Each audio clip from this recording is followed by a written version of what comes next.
The concrete wasn't supposed to grow anything beautiful, but in Englewood, on the south side of Chicago, a rose found a way to bloom anyway. His name was Derrick, and the sound of his basketball echoing through empty streets became the rhythm of something impossible. Derrick Martell Rose was that bloom, born on October 4, 1988, in a neighborhood where making it out meant more than just succeeding. It meant surviving. His mother, Brenda, understood this better than anyone. She had 3 older sons already, Dwayne, Reggie, and Alan, and when Derrick came along, she knew immediately that he was different. Not fragile, but special in a way that required protection.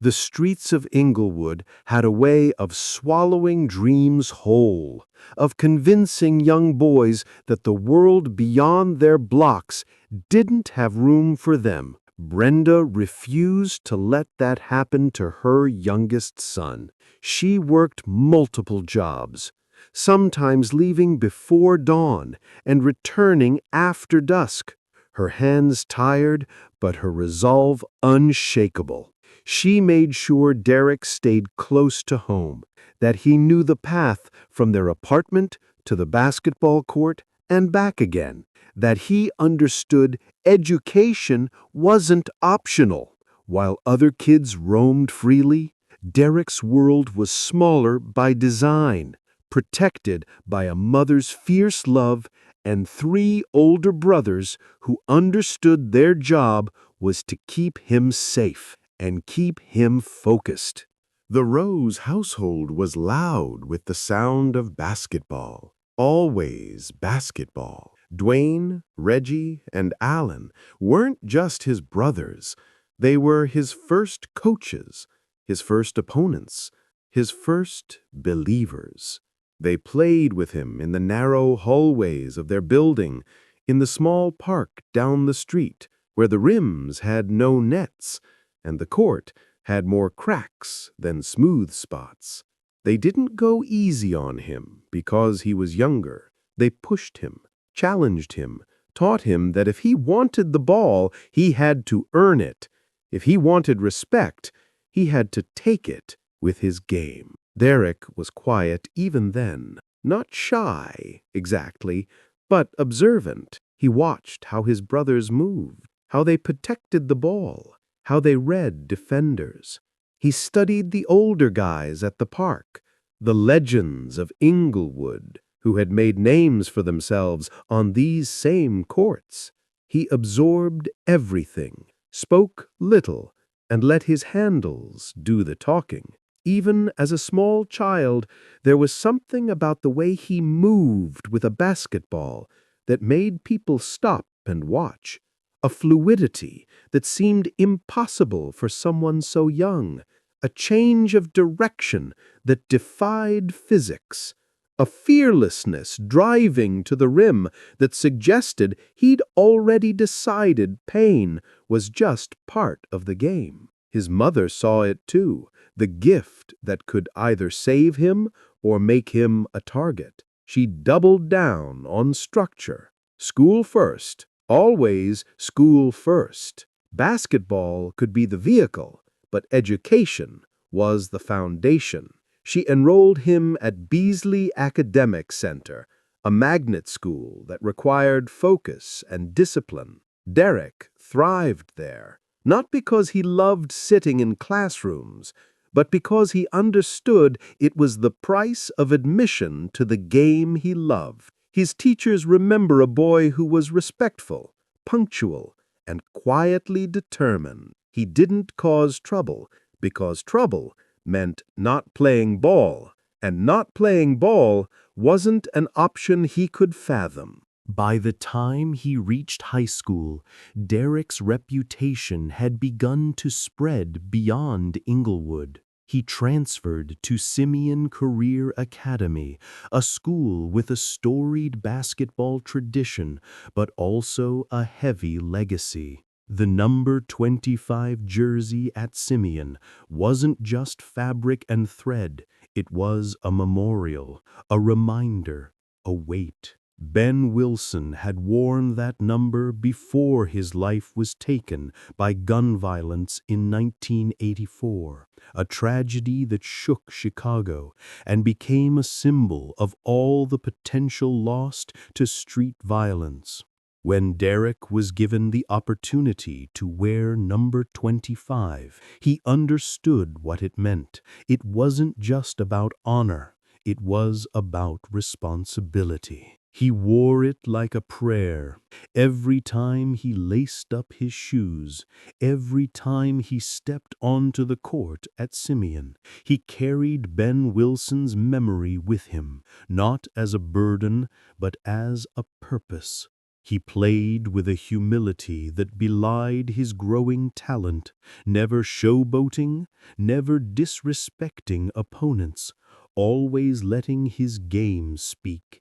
And his game screamed. It roared through the Chicago high school basketball scene like nothing they'd seen in years. Derrick wasn't the biggest or the strongest, but he was the fastest, the quickest, the most explosive. He could stop on a dime and accelerate like he'd been shot from a cannon. Defenders didn't know whether he was going left or right until he was already past them, finishing at the rim with a delicate touch that seemed impossible given the violence of his drives. Simeon won back-to-back state championships with Derrick running the point. In 2006 and 2007, they cut down the nets while Derrick held his mother in the celebration, while his brothers screamed from the stands, while the entire South Side felt a collective pride that one of their own was ascending. He was named Illinois Mr. Basketball. A parade of all-American honors followed, and suddenly, the quiet kid from Englewood who just wanted to hoop was a national prospect. Every major college program in America wanted him. Coaches called. Scouts showed up to watch him practice. Reporters asked him questions he answered in polite, clipped sentences that revealed little about the weight he carried. Because even as the accolades piled up, Derrick remained rooted in who he was. He still lived in Englewood. He still walked the same streets. He still saw the friends who didn't have his gift, the guys who would never leave the neighborhood. The reality that for every Derrick Rose who made it out, there were hundreds who didn't. It gave him perspective that many top recruits lacked. This wasn't just about basketball. It was about representing something bigger than himself. It was about showing kids in neighborhoods like his that there was a path, narrow and treacherous as it might be, that led somewhere beyond the concrete. When it came time to choose a college, Derrick made a decision that surprised some people.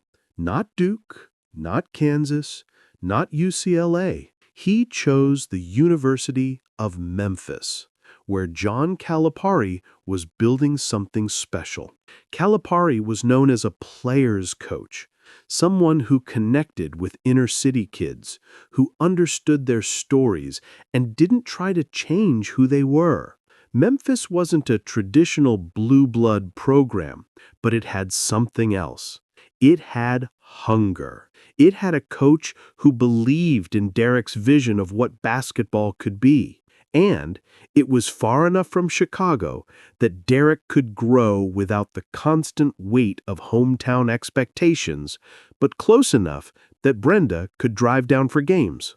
Leaving home for the first time was harder than Derrick let on. He'd spent his entire life within a few miles radius, protected and guided by his family. Memphis meant being on his own, navigating a new city, a new campus, a new level of competition. But it also meant freedom to discover who he could become when he wasn't just Englewood's son. He could be Derrick Rose, point guard, student, young man finding his way. The 2007-2008 Memphis Tigers were special from the first practice.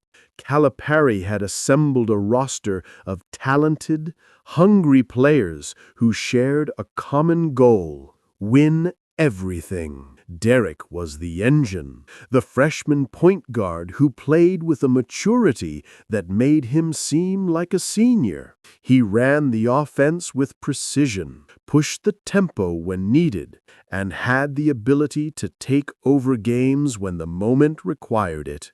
But he also knew when to get his teammates involved, when to make the extra pass, when to play within the system. Memphis stormed through the regular season like a hurricane. They won and won and won.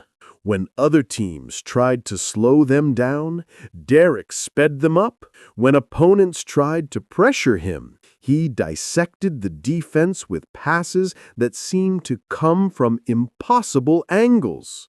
The Tigers were ranked #1 in the country, and everyone was watching the quiet kid from Chicago orchestrate basketball symphonies. They finished the regular season with a remarkable 33-1 record, then ran through the Conference USA tournament without breaking a sweat. The NCAA tournament was their destiny calling. Derrick elevated his game with each round. Against Mississippi State in the first round, he scored 23 points and dished 7 assists. Against Michigan State, he put up 18 points and proved he could handle elite defensive pressure. The Tigers kept winning, kept advancing, kept believing. They made it to the Final Four in San Antonio, where Derrick outdueled a talented UCLA team in the semifinal, finishing with 25 points and leading his team to the national championship game. The 2008 national championship game against Kansas was everything college basketball could be. 2 storied programs, 2 talented rosters, 2 contrasting styles. Kansas was the more traditional powerhouse, led by Mario Chalmers and coached by the legendary Bill Self. Memphis was the upstart, the team with something to prove, led by a freshman who seemed destined for greatness. The Alamo Dome was electric with anticipation, and Derrick felt the weight of the moment, but didn't buckle under it. For 39 minutes, Memphis controlled the game. They led by 9 points with 2 minutes and 12 seconds left. The championship was within reach. Derrick had played brilliantly, making huge plays on both ends, willing his team toward the finish line. But basketball, like life, doesn't care about what you deserve. Kansas fought back with desperation, hitting shot after shot, while Memphis missed crucial free throws. The lead evaporated. With seconds left, Mario Chalmers hit a three-pointer that will forever live in championship lore, tying the game and sending it to overtime. In overtime, exhausted and emotionally deflated, Memphis couldn't match Kansas's energy. The Jayhawks pulled away, winning the championship while the Tigers stood in disbelief. Derrick sat on the bench afterward, tears streaming down his face, hands covering his eyes as if he could block out the reality of how close they'd come. He was 18 years old, and he'd just experienced one of basketball's cruelest lessons. You can do everything right and still fall short. You can give your absolute best and watch the trophy go to someone else. It was a pain that would become familiar, a hurt that would teach him resilience he didn't yet know he needed. But in that moment, sitting on that bench with his teammates equally devastated around him, Derrick learned something essential. Basketball could break your heart. It could take you to the edge of your dreams and then snatch them away at the last second, and you had to be strong enough to come back anyway. You had to love the game enough to risk that pain again and again, because the alternative was giving up, and giving up was never an option for a rose that grew from concrete. The 2008 NBA Draft was held in June at Madison Square Garden, but the real drama happened weeks earlier in Secaucus, New Jersey, the draft lottery.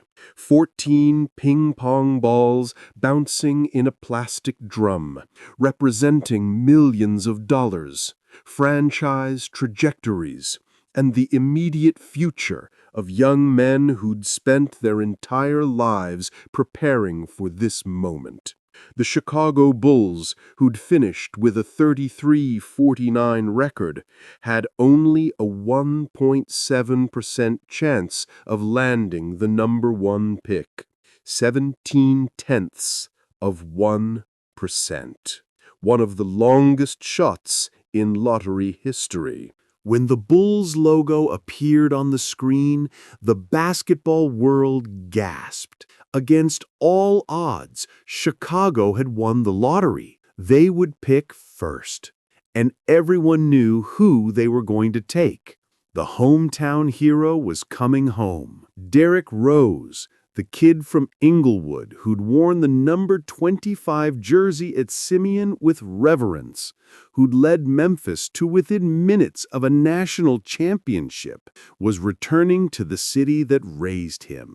The weight of that selection was immeasurable. Chicago hadn't had a superstar since Michael Jordan retired for the third time. They'd been wandering in the wilderness of mediocrity, watching other franchises build dynasties, while they collected lottery picks that never quite panned out. The city was desperate for hope, starving for a player who could remind them what basketball excellence looked like. And now they had Derrick, one of their own, someone who understood what the Bulls jersey meant because he'd grown up idolizing the team. On draft night, when NBA Commissioner David Stern announced, with the first pick in the 2008 NBA Draft, the Chicago Bulls select Derrick Rose from the University of Memphis, the United Center erupted. It wasn't just excitement. It was catharsis. It was belief. It was the feeling that maybe, just maybe, something special was about to happen. Derrick walked across that stage at Madison Square Garden, shook Stern's hand, and held up the Bulls jersey with his name on the back. He smiled, but his eyes carried something deeper: determination, understanding, the knowledge that he now carried an entire city's expectations. Rookie year in the NBA is supposed to be about adjustment, about learning the speed of the game, figuring out how to compete against grown men who'd been professionals for years, earning respect one game at a time. Derrick skipped that script. From his very first game, he played like he'd been in the league for seasons. His speed was just as devastating against NBA defenders as it had been in college. His ability to finish through contact translated perfectly. His court vision and passing improved as he learned to trust his teammates and understand the Bulls' system. Chicago fans fell in love immediately, not just with his game, but with his demeanor. Derrick didn't talk trash. He didn't celebrate excessively. He didn't do interviews where he called himself the best or predicted championships.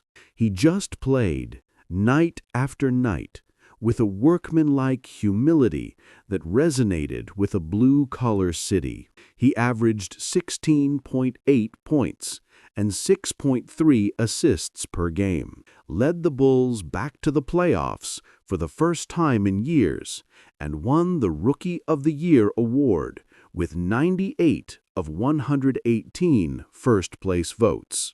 It wasn't even close. But more importantly, Derrick gave Chicago something it desperately needed: hope. When he drove down the lane at the United Center, when he exploded past defenders and finished with that delicate touch at the rim, when he made the extra pass to an open teammate, fans saw the beginning of something. They saw a player who could be great, who could lead them somewhere special. The second season confirmed it. Derrick improved his scoring to 20.8 points per game, made his first All-Star team, and led the Bulls to the Eastern Conference playoffs, where they nearly upset the heavily favored Cleveland Cavaliers and LeBron James in the first round. The growth was exponential. With each season, Derrick added new dimensions to his game. He improved his three-point shooting, developed a devastating mid-range pull-up, became a better defender, and most importantly, learned how to lead. He wasn't the loudest voice in the locker room, but his teammates followed him because of how he carried himself. He worked harder than everyone else. He never made excuses. He took responsibility when the team lost, and deflected credit when they won. At an age when many players were still figuring out who they were, Derrick had become the unquestioned leader of one of the NBA's most prestigious franchises. The 2010-2011 season was when everything crystallized. Tom Thibodeau arrived as head coach, bringing with him a defensive philosophy that perfectly complemented Derrick's offensive brilliance. The Bulls added players who fit the system, veterans who understood their roles, and suddenly Chicago wasn't just good, they were elite. Derrick, at just 22 years old, was playing basketball at a level that transcended statistics. He was controlling games with his presence, making everyone around him better, and carrying the Bulls with a grace that made it look effortless, even though the burden was enormous. The numbers were staggering. The Bulls won 62 games, the best record in the entire NBA. Derrick averaged 25 points, 7.7 assists, and 4.1 rebounds per game. He scored 30 or more points 18 times. He had 10 triple-doubles. He hit game winners, took over fourth quarters, and played with a consistency that belied his youth. But it was more than numbers. It was how he made Chicago believe again. The United Center was packed and rocking every night. Fans wore rose gardens on their T-shirts. The city buzzed with championship expectations for the first time since Jordan. The MVP conversation started early in the season and never really stopped. LeBron James was in Miami forming a super team with Dwayne Wade and Chris Bosh. Dwight Howard was dominating in Orlando. Kobe Bryant was still Kobe Bryant in Los Angeles. But Derrick had something none of them could claim that year. He had carried his team to the best record in basketball without another superstar beside him. He had made role players look like all-stars. He had been the most valuable player to his team's success, which is literally what the award is supposed to measure. When the MVP was announced before the playoffs, Derrick became the youngest player in NBA history to win the award. At 22 years and 191 days old, he stood on that stage at the United Center, surrounded by his family, teammates, and coaches, and tried to find words for what he felt. The speech was vintage Derrick, humble, grateful, emotional. He thanked his mother, his brothers, his coaches, everyone who'd believed in him when he was just a kid from Englewood dribbling on cracked concrete. He cried, not from pride, but from the overwhelming weight of achieving something he dreamed about his entire life. Chicago had its king, the youngest MVP in NBA history, a hometown hero who'd returned to save his city. The playoff expectations were stratospheric. The Bulls rolled through the first round, dispatching the Indiana Pacers in 5 games. Then came the Atlanta Hawks in the second round, and Derrick showed why he was the MVP. In Game 4, he scored 44 points in a double overtime thriller. In Game 6, he closed out the series with another dominant performance. The Bulls were heading to the Eastern Conference Finals to face their biggest obstacle, the Miami Heat. LeBron, Wade, and Bosh, the super team everyone loved to hate. The series was everything basketball could be: brutal, physical, emotionally charged. LeBron and Derrick went toe-to-toe, two of the game's best players at different stages of their careers. Derrick played out of his mind. In Game 1, he scored 28 points and hit the game-winning shot with 24 seconds left. The United Center erupted like a volcano. Chicago was up 1-0 on the super team, but Miami was too talented, too experienced, too deep. They adjusted, they defended Derrick differently, and they had 3 All-Stars to Chicago's 1. The Heat won the series in 5 games, ending Chicago's championship dreams. Derrick took the loss hard, but not with despair, with determination. He was 22 years old, the youngest MVP ever, and he just pushed LeBron's super team to the brink. The future was limitless. He had time. He had talent. He had a city behind him. The next season would be different. They'd get better, add pieces, come back stronger. Championships don't come easy, but they come to those who keep fighting. Derrick believed that with every fiber of his being. The 2011-2012 season was supposed to be the sequel, the year Chicago learned from their playoff loss and took the next step. But it started strangely, wrapped in the chaos of an NBA lockout that delayed the season and compressed the schedule. When games finally began on Christmas Day, the Bulls picked up where they'd left off. They were once again one of the league's best teams, grinding out wins with defense and Derrick's brilliance.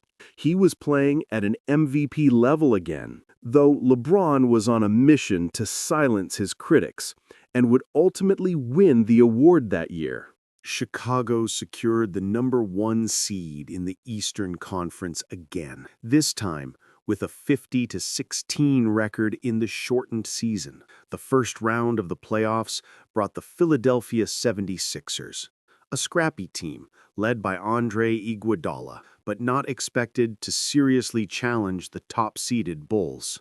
Game 1 was at the United Center on April 28, 2012. A Saturday afternoon game, the building packed with fans expecting the Bulls to make a statement. Chicago controlled the game from the opening tip. Derrick was magnificent, scoring efficiently, distributing the ball, playing the kind of composed basketball that had made him MVP. By the fourth quarter, the Bulls were comfortably ahead. With just over a minute left, they led by 12 points. The game was over in all but clock. Most stars would have been on the bench by then, resting for Game 2. But Derrick was still on the floor, still competing, still pushing.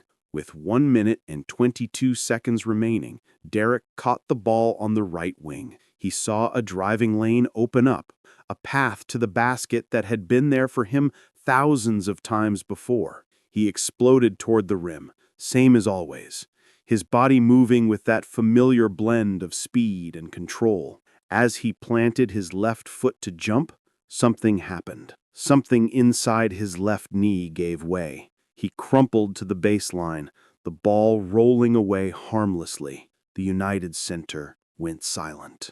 Derrick grabbed his knee, his face twisted in agony, rolling back and forth on the hardwood. His teammates stood frozen, hands on their heads, already knowing something terrible had happened. The medical staff rushed to him.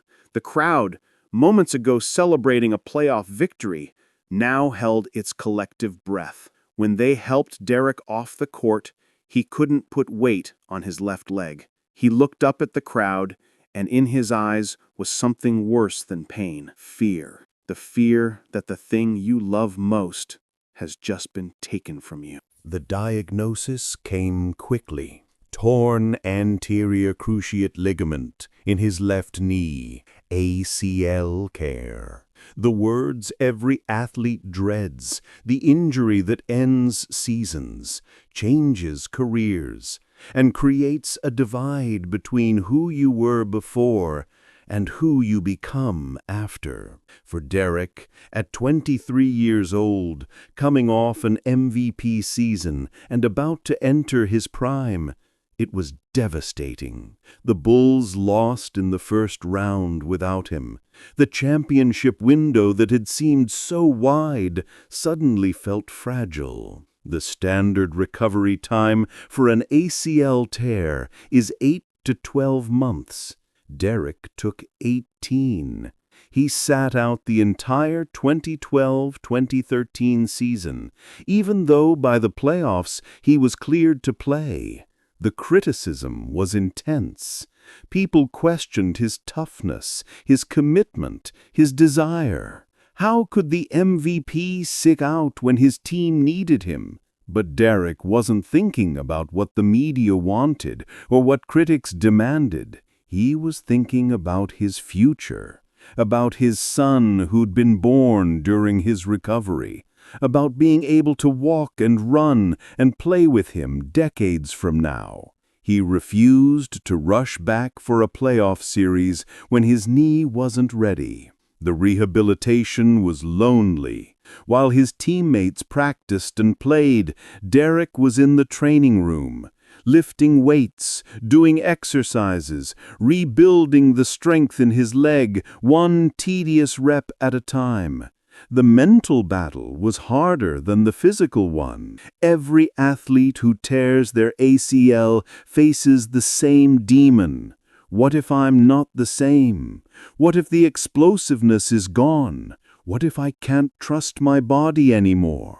Derrick wrestled with those questions in the quiet hours, when the building was empty, and it was just him and his thoughts, and the knowledge that everything he'd worked for could be permanently altered. When he finally returned for the 2013-2014 season, the anticipation was overwhelming. Chicago fans needed their hero back. The Bulls needed their MVP. Derrick played 10 games, looking rusty, but still flashing moments of his old brilliance. Then, in a game against Portland in November, he felt something pop in his right knee. Different knee, same devastating result. Torn medial meniscus. Another surgery, another recovery, another season lost. The basketball world didn't know what to say. 2 catastrophic knee injuries in 2 years? To the youngest MVP in history? It felt cruel and unfair in a way that transcended sports. Derrick had done everything right. He'd worked harder than everyone. He'd been humble, gracious, a perfect role model, and his body was betraying him in the most public way possible. The questions got louder. Could he ever come back? Would he ever be the same player? Should the Bulls move on? Derrick came back again in the 2014-2015 season, playing 51 games before tearing the meniscus in his right knee again. Another surgery, this time not as severe, but another reminder that his body had changed. The explosiveness was still there in flashes, but so was hesitation. You could see it in how he moved. A split-second pause before driving, a calculation about whether his knees could handle the stress. He was still good, still productive, but the invincibility was gone. The worst part wasn't the physical pain. It was watching his role change. Chicago brought in other players, distributed the offensive load differently, and slowly, Derrick wasn't the unquestioned centerpiece anymore. In June 2016, the Bulls traded him to the New York Knicks. After 8 seasons, after an MVP award and becoming the face of the franchise, Derrick Rose was no longer a Chicago Bull. He left the only NBA team he'd ever known, the team he'd grown up dreaming about, the team he'd bled for. New York was supposed to be a fresh start, playing alongside Carmelo Anthony, rebuilding his game, proving he could still be an elite player. But the injuries followed him. He tore his meniscus again in April 2017, missing the playoffs. The Knicks decided not to bring him back. He signed with Cleveland, then was traded to Utah, then waived before playing a single game. By the fall of 2018, Derrick Rose was a journeyman, a former MVP without a team, playing on minimum contracts, his career seemingly winding down in the saddest way possible. Then Minnesota called. Tom Thibodeau, his old coach from Chicago, was coaching the Timberwolves and needed a backup point guard. Derrick signed a 1-year minimum deal, accepting a role he never thought he'd have, coming off the bench, playing backup minutes, being the veteran presence rather than the star. It was humbling, but Derrick accepted it with grace. He was 30 years old, his knees had betrayed him repeatedly, and he just wanted to play basketball. If that meant coming off the bench, so be it. The Timberwolves started the 2018-2019 season slowly. Their starting point guard, Jeff Teague, was struggling, and the team needed a spark. On October 31, 2018, Halloween night, they were facing the Utah Jazz at home in Minnesota. Thibodeau made a decision. Derrick would start. It had been years since he'd been in the starting lineup. Years since anyone expected him to carry an offense. But Thibodeau believed something still remained of that MVP, that explosion, that magic. The first quarter was solid. Derrick scored 8 points, played within himself, ran the offense. The second quarter, he got more aggressive, adding 6 more points. At halftime, Minnesota was down, and Derrick had 14 points on efficient shooting. Good, but not remarkable. Then the third quarter happened, and the ghosts of his past came roaring back to life. Derrick caught fire. He scored 19 points in the third quarter alone, attacking the rim with a ferocity nobody had seen from him in years. The hesitation was gone. The fear of his knees failing him evaporated. He was driving, exploding, finishing through contact, hitting impossible shots. The Target Center crowd, which had been quiet most of the night, started to realize they were witnessing something special. This wasn't just a good game. This was Derrick Rose, the real Derrick Rose, the one everyone thought was gone forever. The fourth quarter became transcendent. Derrick couldn't miss. Pull-up threes, driving layups, tough runners in the lane. Every time Utah tried to stop him, he found another way to score. His teammates stopped trying to shoot. They just gave him the ball and watched him work. The crowd was on its feet for every possession, screaming themselves hoarse, willing him towards something magical. With just under 4 minutes left, Derrick hit a three-pointer that gave him 41 points. The building was shaking. His teammates on the bench were jumping up and down like kids watching their hero. Then 44 points, then 46. The scorekeeper couldn't believe it. Neither could the announcers. Neither could anyone who'd watched Derrick struggle through injury after injury, who'd written him off as a cautionary tale, who'd assumed his best basketball was forever in the past. He finished with 50 points. 50 on 16 of 23 shooting, including 4 of 7 from 3. The Timberwolves won the game, but the score didn't matter. What mattered was the moment after the final buzzer, when Derrick walked off the court and the reality of what he'd just done hit him like a freight train. His teammates mobbed him, but he couldn't speak. His face crumpled, and he started crying. Not subtle tears, but deep, body-shaking sobs that came from a place of pain and relief and vindication that he'd been holding inside for 6 years. His teammates cried with him. Grown men, professional athletes who'd seen everything the NBA could offer, stood there crying because they understood. They'd watched him suffer. They'd heard the criticism, the doubt, the questions about whether he'd ever be good again. And here he was, 30 years old, his knees held together by surgery and will, having just scored a career-high 50 points when everyone said he was done. It wasn't just a great game.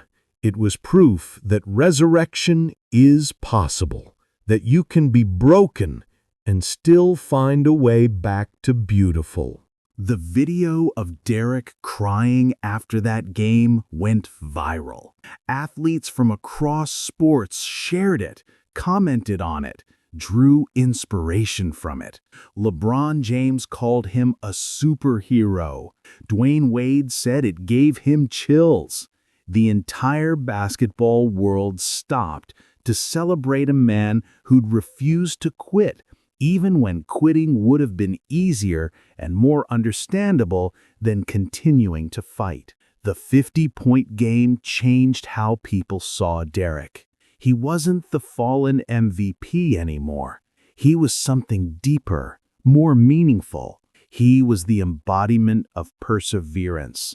He became a symbol for everyone who'd been knocked down and told they'd never get back up, for every athlete who'd been injured and doubted themselves, for everyone who'd lost something precious and had to figure out how to keep living anyway. His story became less about what he'd lost and more about what he'd found in the struggle. Derrick played 3 more seasons after that magical night in Minnesota. He signed with Detroit, where he played solid basketball and mentored young players. He returned to New York for a second stint with the Knicks, coming off the bench and accepting his role with professionalism. Then, in 2023, he went back to where his college career had begun, Memphis. The Grizzlies signed him, and though he barely played, there was poetry in the circle completing itself. The journey that had started in Memphis as a teenage phenom ended in Memphis as a veteran who'd seen everything basketball could give and take away. Through it all, through Detroit and New York and Memphis, Derrick remained who he'd always been, quiet, humble, hard-working. He didn't complain about his reduced role. He didn't demand more minutes or more shots. He showed up every day, mentored younger players, shared wisdom earned through suffering, and proved that greatness isn't just about scoring 50 or winning MVP. Sometimes it's about how you handle the fall from grace, how you treat people when you're no longer the star, whether you let bitterness consume you or choose dignity instead. On September 26th, 2024, Derrick Rose announced his retirement from basketball. He didn't do it with a press conference or a social media post. True to form, he did it his way. He took out full-page ads in newspapers in all 6 cities where he'd played: Chicago, New York, Cleveland, Minneapolis, Detroit, and Memphis. Each ad featured a simple message thanking the fans, the organizations, and the cities for supporting him through his journey. The Chicago Tribune's ad included a photo of young Derrick in his Bulls uniform, eyes bright with possibility, before the injuries, before the pain, when everything still felt possible. The words in the ad were pure Derrick. You believed in me through the highs and lows. I gave this game everything I had. Thank you for giving me everything in return. No long explanations, no detailed recounting of his achievements, just gratitude, simplicity, and grace.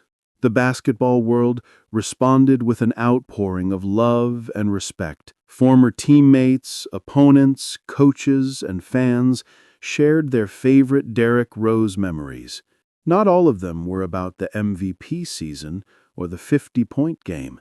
Many were about how he'd handled adversity, how he'd remained humble, how he'd shown that strength isn't just about dominance, but about resilience. But retirement from playing didn't mean retirement from purpose. Derrick had been preparing for life after basketball long before he stopped playing. In his hometown of Englewood, the neighborhood that had shaped him, that had protected him, that had given him the concrete from which he bloomed, Derrick invested in the future.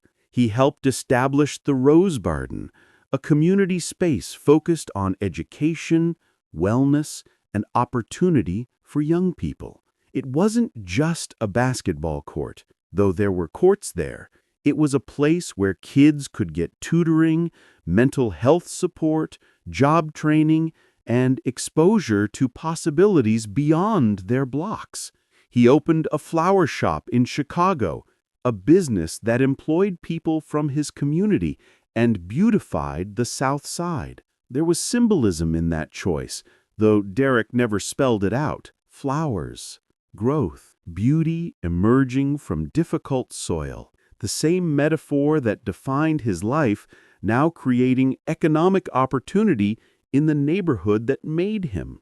In Memphis, where his college career had started, where he'd experienced the heartbreak of losing the national championship by the narrowest margin, Derrick also gave back. He donated to youth programs, supported scholarship funds, and remained connected to a city that loved him, even though he'd only played there for 1 season as a teenager and briefly returned as a veteran. The relationship between Derrick and Memphis was always about more than basketball.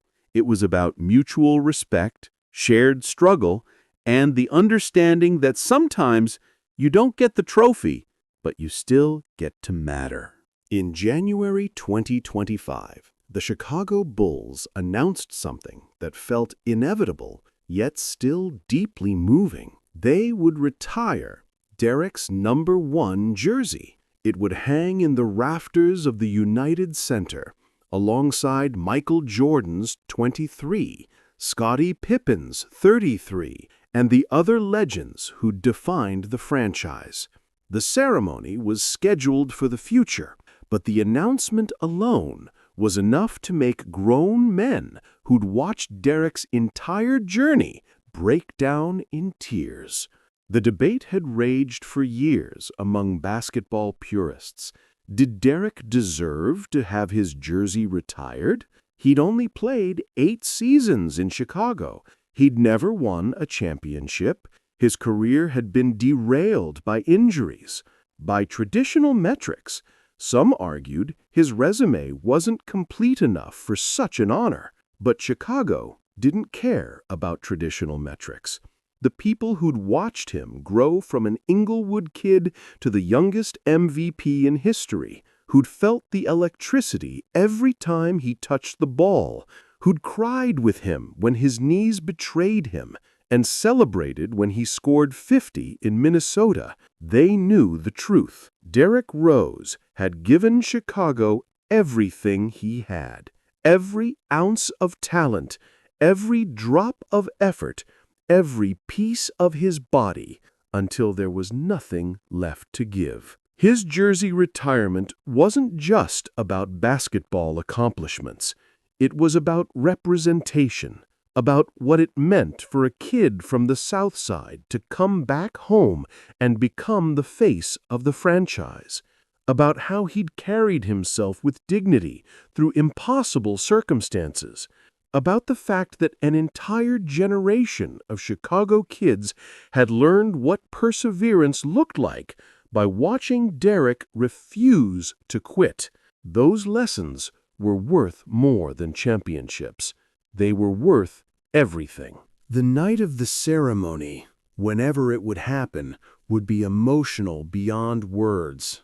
Derrick would stand at center court, probably uncomfortable with all the attention, as he'd always been, and the city would thank him for representing them the right way. His mother, Brenda, would be there, the woman who'd protected him and pushed him and made sure he never forgot where he came from. His brothers would be there, the ones who'd taught him the game on cracked courts in Englewood. His children would be there, young enough that they'd only know their father through stories and videos, not through the memory of watching him defy gravity in real time. And the speech, when Derrick finally spoke, would probably be short. He'd thank the fans, the organization, his family.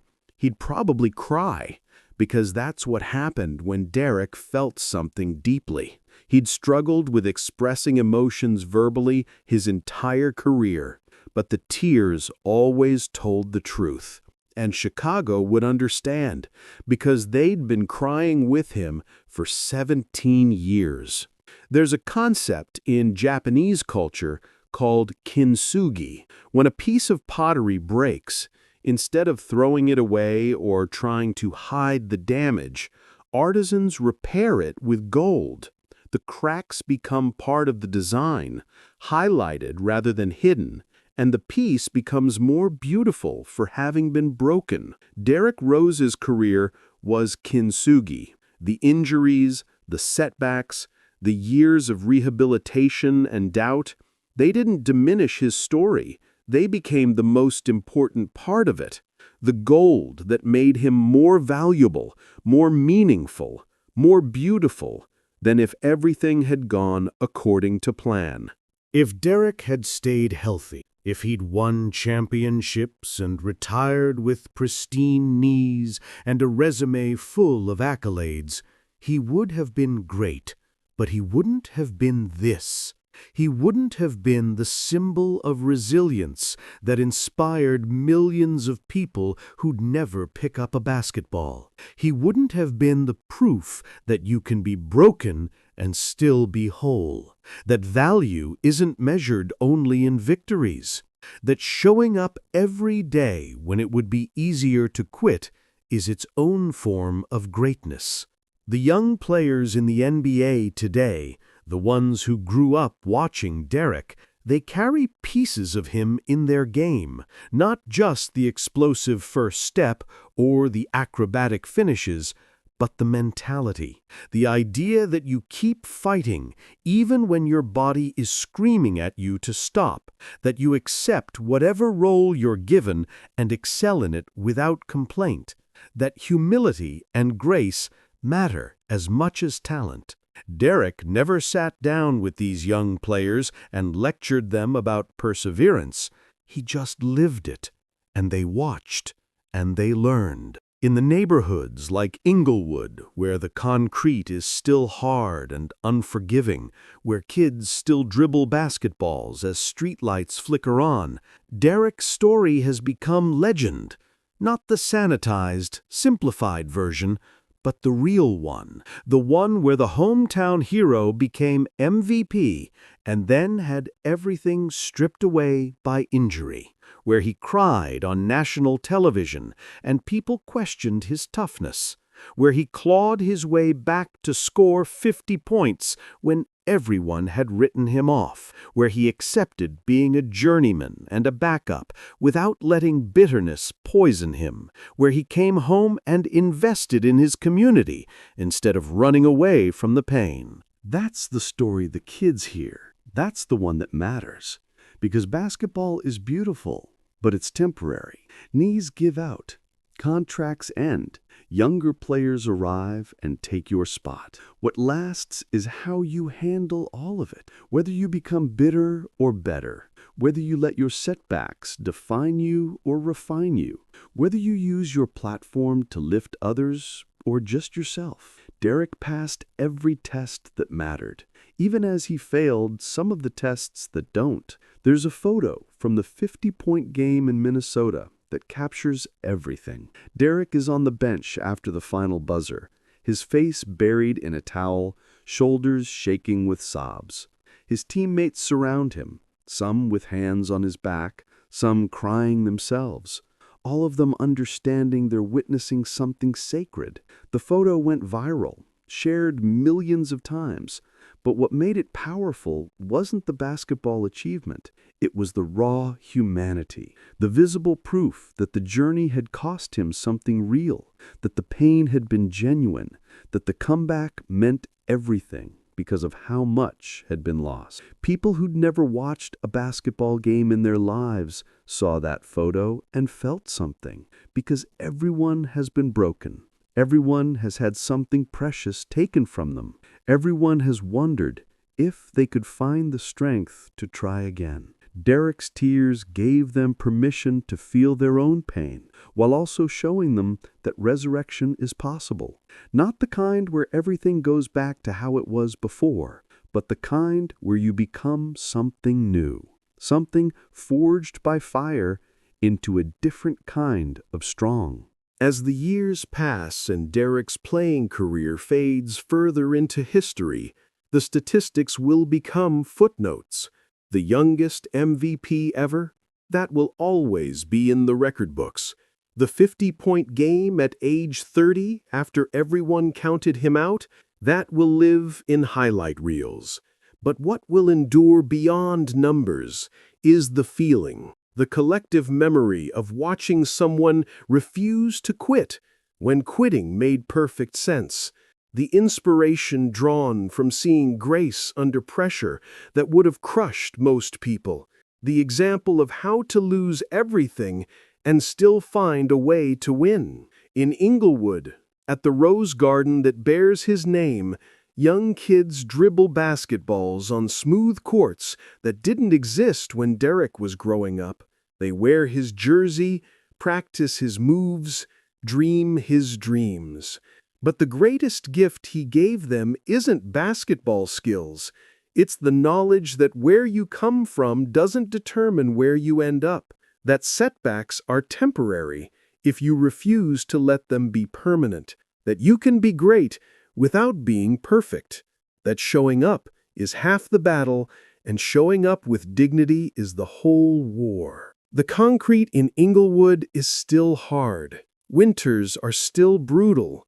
The challenges that existed when Derrick was a kid still exist today, but now there's a rose that bloomed from that concrete, and everyone can see it. Not just the petals that opened in 2011 when he won MVP, but all the petals. The ones damaged by injury, the ones that grew back differently, the ones that kept reaching toward the sun even when storms tried to tear them down. You don't ask why the rose that grew from concrete has damaged petals. You don't question why it leans or why some of its leaves are scarred. You simply marvel that it exists at all. You celebrate its beauty, which is more profound because it was earned through struggle. You remember that concrete can't grow roses, and yet here one is, still blooming, still beautiful, still impossible. Derrick Rose was never supposed to make it out of Englewood. The statistics were against him. The environment was stacked in opposition. But he found a crack in the concrete, and he pushed through. He became the youngest MVP in NBA history. He tore his ACL and came back. He tore it again and came back again. He lost his athleticism and found a different way to contribute. He went from superstar to journeyman and carried himself with the same humility in both roles. He scored 50 when nobody thought he had 20 left in him. He retired with dignity and invested in the communities that raised him. The bloom refused to wilt. Even when winter came, even when storms raged, even when every logical reason existed to curl up and die, the rose kept reaching for the sun. Not because it was stronger than other flowers, not because it was immune to pain, but because blooming was what it was designed to do, and nothing, not concrete or injury or doubt or time, could change that fundamental truth. As you close your eyes tonight, think about the sound of a basketball on concrete, the steady rhythm that echoes through the south side of Chicago, through the memories of an entire city, through the hearts of everyone who watched a quiet kid from Englewood become something impossible. The sound continues, even now, even after Derrick has stopped playing, because he didn't just play basketball. He showed a generation what resilience sounds like. The rhythm of that ball bouncing is the same as a heartbeat, steady, persistent, refusing to stop even when everything says it should. It's the sound of dreams being dribbled into existence, the percussion of hope against pavement that wasn't supposed to allow anything beautiful to grow. It's the sound of Derrick Rose, the bloom that refused to wilt, proving that sometimes the most beautiful flowers are the ones that had to fight the hardest to reach the light. And somewhere in Chicago tonight, a kid is dribbling a basketball on concrete. The ball echoes in the quiet. The streetlights flicker on one by one. The kid is practicing Derrick's crossover, his explosive first step, his delicate finish at the rim.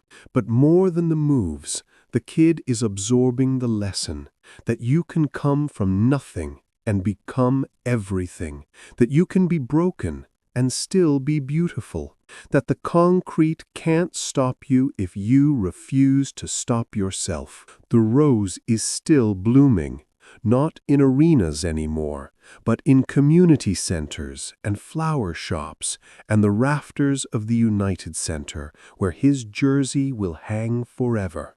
In the hearts of everyone who watched him and learned what real strength looks like. In the dreams of kids who see his story and believe their own impossible dreams might be possible after all. Rest now. Let the rhythm of that basketball fade into sleep. Let the image of Derrick crying tears of joy after scoring 50 remind you that comebacks are real. Let the knowledge that a rose grew from concrete in Englewood give you hope that beauty can emerge from anywhere, even the hardest places. Let his story wrap around you like a warm blanket on a cold Chicago night.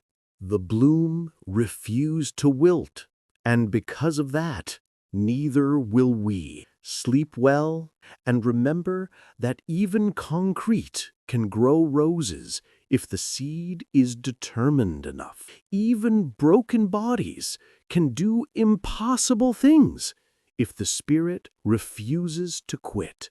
Even the quietest voice can echo forever if the message is true. Derrick Rose, the youngest MVP, the greatest comeback, the bloom that refused to wilt, the rose that grew from concrete and reminded us all that beauty is possible, even when everything says it isn't. Especially then. Good night. Let his story carry you into dreams of your own impossible blooms.